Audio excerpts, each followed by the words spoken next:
Topic start कर रहे हैं माहियत बॉल। तो माहियत का मतलब जो होता है वो होता है नेचर, और बॉल मतलब यूरिन या फिर पेशाब। तो अब हम यूरिन के थ्रू यूरिन का हम नेचर पढ़ने वाले हैं, यानी यूरिन के बारे में जानने वाले हैं, ताकि हम अपने मर्ज़ के डायग्नोसिस में यानी डिजीज़ के डायग्नोसिस में तशखीस में मदद ले सकें। तो तशखीसी मर्ज़ के लिए मुआयना है बॉल और उससे इस्तेदलाल ज़रूरी होता है, यानी बॉल का मुआयना करना, बॉल के बारे में जानना, यूरिन के बारे में जानना इसलिए ज़रूरी होता है क्योंकि जब हम डायग्नोसिस कर रहे होंगे किसी डिज़ीज़ का, तो जो यूरिन में चेंजेस होंगे उसके थ्रू हम मर्ज़ का यानी डिजीज़ का डायग्नोसिस कर सकेंगे, हमें पता लग सकेगा कि कौन से डिजीज़ हो सकती है। तो अक्सर अमराज ऐसे हैं इनके सबब से बॉल की माहियत यानी बॉल का जो नेचर होता है वो चेंज हो जाता है, जैसे उसके रंग में यानी कलर में, क़िवाम यानी कंसिस्टेंसी में, उसके जायका में, और रसूब यानी प्रेसिपिटेट्स वगैरह में चेंज आते हैं। यानी जैसे जैसे मर्ज़ होगा तो ये सारे चेंजेस उसमें आ सकते हैं। चुनांचा इन हालात में मुआयना बॉल से तशखीस मर्ज़ में मुआवनत यानी सपोर्ट मिलता है। तो यानी हमें सपोर्ट मिल सकेगा, हम जान सकेंगे कि कौन सी डिज़ीज़ होने की कंडीशन हो या कौन सी डिज़ीज़ होने के चांसेस हैं, कौन सी डिज़ीज़ हो सकती है। शराइत मुआयना बॉल। अब जब हम बॉल का मुआयना कर रहे होंगे यानी यूरिन के बारे में देख रहे होंगे तो उसमें क्या क्या शर्तें होंगी। शेख फरमाते हैं कि बॉल के मुआयना के वक्त में हस्ब झेल शराइत का लिहाज रखना ज़रूरी होता है। पहला, बॉल सुबह का हो। वक्त के हिसाब से बॉल कब का होना चाहिए? सुबह का। बॉल को मसाना में देर तक ना रोका गया हो, यानी ज़्यादा देर तक यूरिन को नहीं रोका गया हो। सारी रात का बॉल जमा किया गया हो। पेशाब करने से पहले मरीज़ ने ना पानी पिया हो और ना खाना खाया हो। अब क्या होता है कि जब हम यूरिन को देख रहे होते हैं तो उसमें चेंजेस जो आते हैं, तो हम ऐसी चीज़ का अगर इस्तेमाल कर दें कि यूरिन में नेचुरली कोई चेंज आ जाए, तो हम उससे ऐसा समझ सकते हैं उसके थ्रू क्या होगा। जब हम यूरिन को देखेंगे तो हमें ऐसा लगेगा कि कोई डिजीज़ कंडीशन है, तो मरीज़ ने कोई ऐसी चीज़ ना खाई हो जो पेशाब के रंग दे, यानी हमें देखना होगा कि ऐसी चीज़ ना खाई हो कि पेशाब में कोई रंग आ जाए। क्योंकि ज़ाफ़रान अगर हम इस्तेमाल करते हैं तो नेचुरली यूरिन में कोई ना कोई नेचुरल कलर आ जाएगा, तो हमें देखने में लगेगा कि कोई डिजीज़ कंडीशन है। तो इस वजह से इन सब चीज़ों का भी हमें ध्यान में रखना है। इसी तरीके से मरीज़ ने जिल्द और बुशरा में कोई भी ऐसी चीज़ ना लगाई हो जो बॉल को रंगीन बना दे, जैसे मेहंदी वगैरह के इस्तेमाल से होता है। अब हम नेक्स्ट ये देख रहे हैं कि मरीज़ ने कोई ऐसी मुदिर दवा इस्तेमाल ना की हो जिसमें किसी ख़ास मादे के इदरार की क़ुव्वत हो, मसलन मुदिर सफ़रा या फिर मुदिर बलगम। तो हमने ऐसी दवा अगर इस्तेमाल कर रही होगी जो सफ़रा को बाहर निकालती है, या फिर ऐसी दवा जो बलगम को खारिज करने में मदद करती है, तो इस केस में क्या होगा, सफ़रा और बलगम, जब सफ़रा या बलगम हमारे यूरिन में जब खारिज होगा तो बॉल के कलर में और उसकी कंसिस्टेंसी वगैरह में चेंज आ जाएगा। तो ऐसी भी चीज़ें इस दवा के थ्रू भी इसमें चेंजेस आ सकते हैं, तो वो नेचुरल चेंज होगा, उससे मर्ज़ का पता नहीं लगेगा। तो ये भी हमें ध्यान में रखना होता है। मरीज़ ने पेशाब करने से कब्ल रियाजत या फिर कोई गैर तबई काम ना किया हो जिससे जिस्म की हरारत बढ़ गई हो, बॉल का रंग बदल जाएगा। जैसा कि मेहनत मुशक्क़त का काम करने वाले और धूप में चलने फिरने वाले से बॉल के रंग जो है वो तब्दील हो जाता है। मरीज़ के पेशाब करने के फ़ौरन बाद मुआयना ना किया जाए, बल्कि उस वक्त मुआयना किया जाए जबकि बॉल बर्तन में ठहर जाए, और अगर इसमें रसूब हो यानी अगर उसमें कोई प्रेसिपिटेट हो तो वो क्या हो जाए, तयनशी हो जाए, नीचे जाके बैठ जाए। बॉल ऐसी जगह ना रखा जाए कि उस पर धूप और गर्मी का असर हो। दलाइल बॉल। बॉल में मंदरजा झेल चीज़ों से इस्तेदलाल किया जाता है, यानी जब हम यूरिन को देख रहे होते हैं तो कौन कौन से पैरामीटर्स को देखना होता है। फर्स्ट पैरामीटर जो है बॉल का रंग, यानी हम उसका कलर देखते हैं। बॉल का क़िवाम कैसा है, रिक्कत और गिलज़त के हिसाब से, यानी कितना ज़्यादा रकीक है यानी थिन है, और कितना ज़्यादा थिक है यानी गलीज़ है, यानी हम इसकी कंसिस्टेंसी देखते हैं। इसके अलावा सफाई व कुदूरत देखते हैं, यानी टर्बिडनेस कितनी है, कितनी टर्बिडिटी है। इसके अलावा हम रसूब देखते हैं, यानी प्रेसिपिटेट जो होते हैं किस तरीके के प्रेसिपिटेट हैं। मिकदार बिलहाज क़िल्लत व कसरत, यानी कितना ज़्यादा है या कितना कम है, यानी उसकी अबेंडेंस देखते हैं। बू को देखते हैं, यानी हम स्मेल देखते हैं, और हम झाग देखते हैं, यानी फ्रॉथ। तो ये सारे पैरामीटर्स हमें देखने होते हैं जब हम यूरिन का एग्जामिनेशन, यूरिन को देख रहे होते हैं उसके एग्जाम। तो अभी हमने दलाइल बॉल देखा, हमने देखा कि यूरिन का एग्जामिनेशन यूनानी कॉन्सेप्ट के हिसाब से कैसे किया जाता है। अब हम इसको मॉडर्न कॉन्सेप्ट से थोड़ा रिलेट, तो हम यूनानी वाले यूरिन के एग्जामिनेशन को और थोड़ा डिटेल में पढ़ेंगे। तो हम इसमें देख रहे हैं बॉल के रंग, यानी हम कलर की बात कर रहे हैं कि यूरिन के कौन कौन से कलर हो सकते हैं। तो अलवाने बॉल यानी कलर्स की बात कर रहे हैं। तो बॉल 5 किस्म के रंग का होता है। अगर यूनानी के हिसाब से देखें तो बॉल जो है 5 किस्म के रंग का हो सकता है। मॉडर्न में हमने देखा था कि इसमें इतने सारे रंग के लिए नंबर पे बहुत सारे डिफ्रेंशिएशन नहीं था, लेकिन यूनानी में ये डिफ्रेंशिएशन है। तो पहला जो होता है जर्द होता है, यानी येलो। सुर्ख हो सकता है, यानी रेड। सब्ज़ यानी ग्रीन। स्याह यानी ब्लैक। और सफ़ेद यानी वाइट। तो ये सारे कलर के हिसाब से हम इसको डिफ्रेंशिएट करते हैं। अगर यूनानी के हिसाब से देखें तो हम यहाँ से इस कलर के हिसाब से डिफ्रेंशिएट करते हैं। लेकिन हम देखेंगे कि यूनानी में ये जो इतने 5 तरीके के बॉल हमने देख लिए, 5 किस्म देख ली, इसकी भी फर्दर हम इसको और ज़्यादा डिफ्रेंशिएट करते हैं। तो ये यूनानी के कॉन्सेप्ट के हिसाब से पहले तो हमें 5 में डिफ्रेंशिएट करना है और उसके हिसाब से हमें देखना है कि इसको और फर्दर भी डिफ्रेंशिएट करेंगे। तो और फर्दर हम कैसे डिफ्रेंशिएट करेंगे, ये बिल्कुल इस तरीके से है कि यहाँ पर हमने जैसे विबग्योर देख लिया,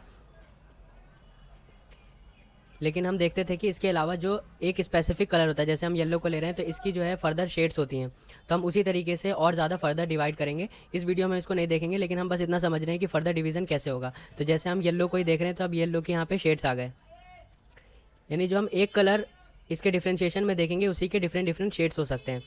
तो इसी बेसिस पर यूनानी में कलर को फर्दर डिवाइड किया गया है, यानी अगर जर्द रंग का देखेंगे यानी येलो, तो येलो को ही हम फर्दर और डिवाइड कर पाएंगे इनके शेड के हिसाब से कि किस तरह का शेड है। तो उसको हम इस वीडियो में नहीं, बाद वाली वीडियो में कवर करेंगे। किवाम है बॉल, तो हम यूरिन का अब किवाम देखने वाले हैं, यानी हम इसे कह सकते हैं कि कंसिस्टेंसी ऑफ यूरिन है ये। दूसरे लफ्ज़ों में हम इसे डेंसिटी ऑफ यूरिन कह सकते हैं, यानी मेनली हम देखने वाले हैं कि जो यूरिन है वो कितना ज़्यादा थिन या फिर कितना ज़्यादा थिक है। थिननेस या फिर थिकनेस के बेसिस पर हम यूरिन को देखने वाले हैं। तो किवाम के लिहाज से बॉल की 2 किस्में होती हैं, बॉल रकीक और बॉल गलीज़।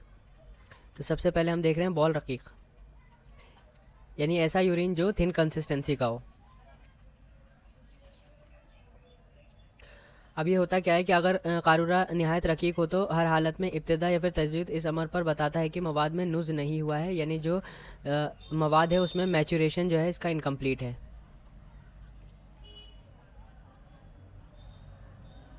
यानी मैचुरेशन नहीं हुआ है, या फिर इस अमर पर दलालत करता है कि रगों में सुद्दे हैं और मजारी बॉल में ज़ोफ़ और ज़ोफ़ की बिना पर आज़ाए बॉल महज रकीक आज़ाही को जज कर पा रहा है।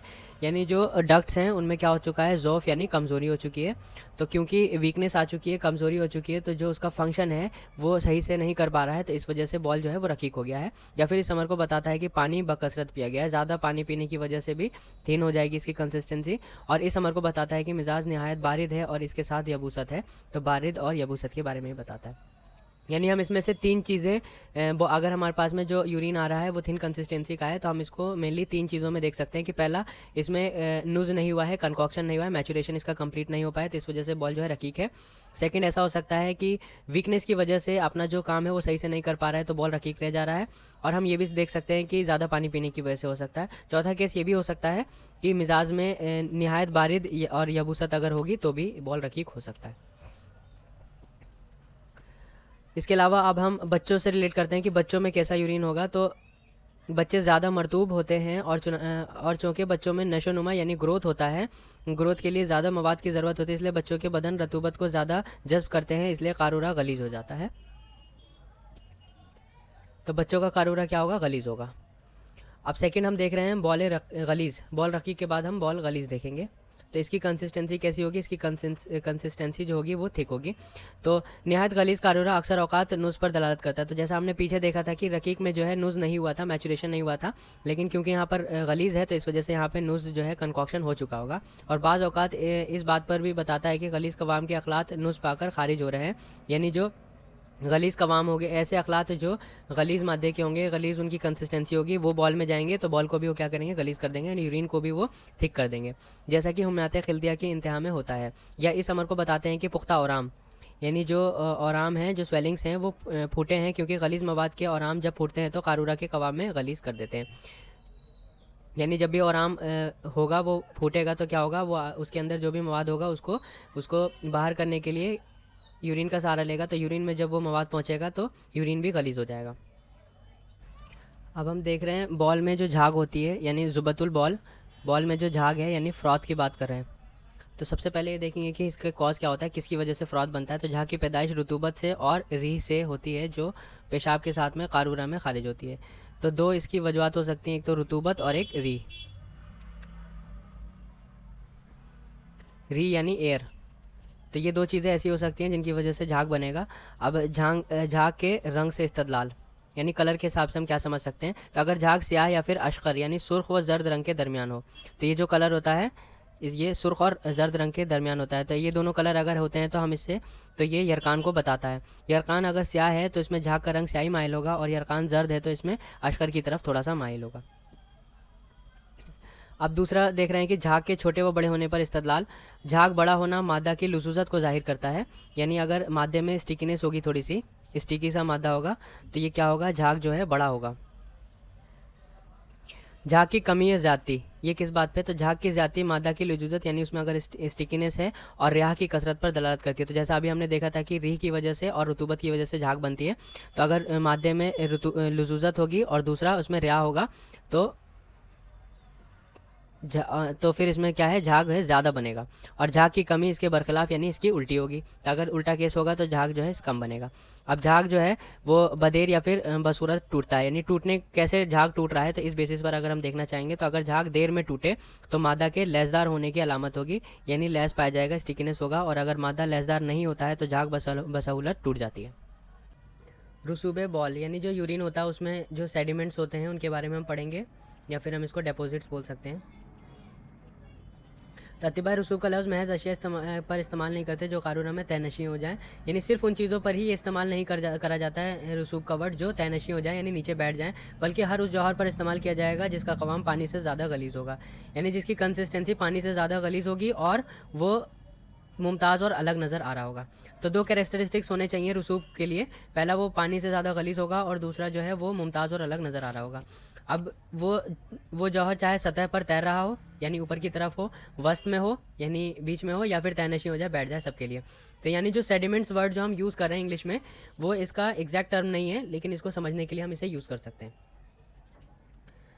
अब हम देखेंगे रसूब तबई महमूद, तो यानी वो रसूब जो नेचुरल होगा या नॉर्मल रसूब जो होते हैं, सेडिमेंट्स जो होते हैं, उनकी बात हम कर रहे हैं।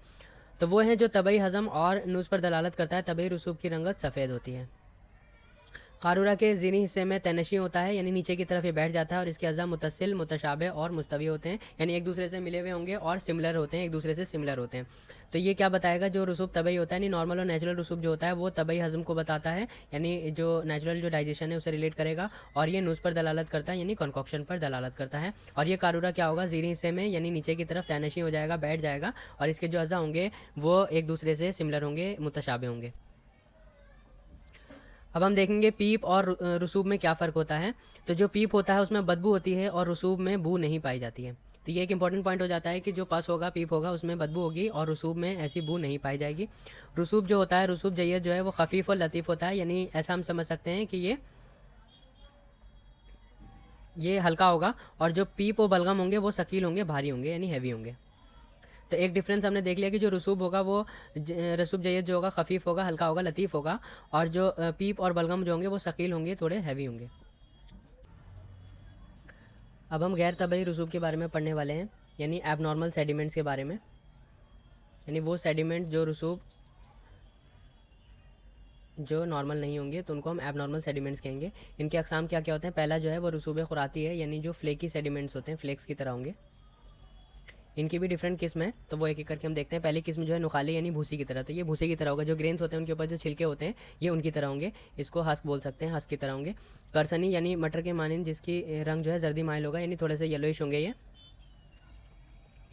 ऐसी दशीशी यानी सत्तू के मानिंद, जिसको सवीकी भी कहते हैं, तो ये दशीशी या सवीकी जिसे कहते हैं ये सत्तू के मानिंद होंगे। ये coarse particle of barley, coarse particle जो होंगे बारले के उसकी तरह होंगे। ऐसे ही सफाई भी हो सकता है, ये क्या होंगे, फ्लैट जो जैसे चपटे होंगे ये, तो ये फ्लैट फ्लेक्स होंगे। तो रसूब खुराती के बाद हम देख रहे हैं लहमी, गोश्त के मानिंद। लहमी का क्या मतलब होगा, ऐसे सेडिमेंट जो गोश्त की तरह होंगे। ये भी गुर्दे के गोश्त के ज़ुबान पिघलने की दलील होते हैं, यानी जो गुर्दे के गोश्त होंगे इनके पिघल के नीचे आने की दलील होंगे, यानी किडनी से जो आ रहे होंगे, तो ये लहमी होंगे। इसी तरीके से रसूब दसमी, चिकना रसूब जिसे कहते हैं। शहम वो समीन और गोश्त के ज़ुबान, यानी ये भी पिघलने की वजह से होंगे। शहम फैट वगैरह जब पिघलता है तो उसकी दलील ये होते हैं। इसके बाद है रसूब मिद्दी, तो यानी ये कौन से होंगे, ये प्यूरुलेंट होंगे, प्यूरुलेंट सेडिमेंट्स होंगे। अब क्योंकि इसमें पस पाया जा रहा है तो पीप वाला रसूब जिसको कहते हैं, तो इसमें पस पाया जा रहा है तो हम इसको समझ सकते हैं ज़ख़म के बहने की दलील होंगे। नेक्स्ट जो है रसूब मुखाती है, जैसा नाम से ही हम देख सकते हैं बलगमी रसूब होगा, खिलते गलीज़ व खाम पर दलालत करेगा, गलीज़ खिल्त पर यह दलालत करने वाला यह है रसूब मुखाती। दूसरा है रसूब खमीरी, खमीर के टुकड़े के मानिंद होगा। ज़ोफ़े मैदा व आमा, यानी मैदा व आमा में अगर वीकनेस हो जाती है तो उस पर यह दलालत करेगा, सुए हज़म पर दलालत करेगा। नेक्स्ट है रसूब रमली, जैसा नाम से हमें पता लग रहा है रमल, तो रेत के मानिंद रसूब होंगे, ये पथरी पर दलालत करेंगे। और रसूब रमादी जिसे कहते हैं, तो ये बलगम खाम या फिर मिद्दा यानी पस पर ये दलील करेगा। मिद्दा यानी पीप या फिर पस पर ये दलालत करने वाला है, इसको कहते हैं रसूब रमादी।